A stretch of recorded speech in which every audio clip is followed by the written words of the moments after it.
The biggest news over the weekend was the coronation of King Charles. Now, personally, I wasn't interested in the whole event. The only clip that I've watched from the event was the performance of Tiwa Savage.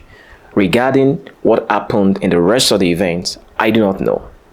However, this morning I saw a picture from someone complaining about how the Nigerian president Muhammadu Buhari was treated. The person uploaded a picture of Buhari lost somewhere in the crowd. Now, as president of a sovereign nation, one would have expected that Buhari would be given his due respect. He would have been placed in a vantage position at least. Now, I assume for other African leaders who attended the event, they were treated in the same manner. And I find this to be very hilarious because some months ago, we saw how African leaders were crammed up in a bus when they attended the funeral of Queen Elizabeth. Conversely, we saw the pictures of the US president being driven around in his own convoy. Here's the uncomfortable truth. African leaders do not respect themselves. It is what it is.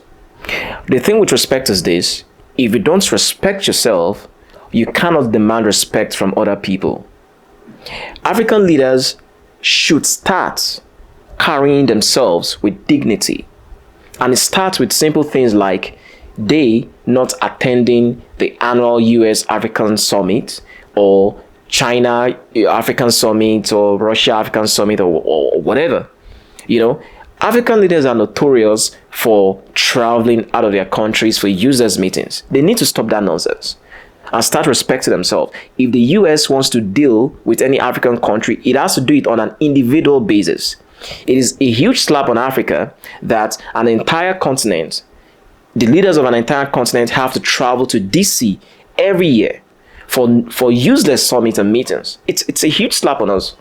And also, I've talked about this in one of my previous videos. Africa is a net receiver of donations from the EU, the United Nations, the US, And the truth here is this: he who pays the piper dictates the tune. You cannot receive donation from someone and expect them to respect you. It doesn't work that way. It doesn't work even in our personal lives, let alone on a bilateral level. It's high time African leaders respected themselves. It's high time Africa formed formidable alliances. It's high time the African Union served an actual purpose on the African continent. As long as African leaders continue to disrespect themselves, as long as Africa cannot get its act together, then I'm sorry, we will continue to be disrespected. And our leaders will continue to receive humiliating treatments abroad. It is what it is.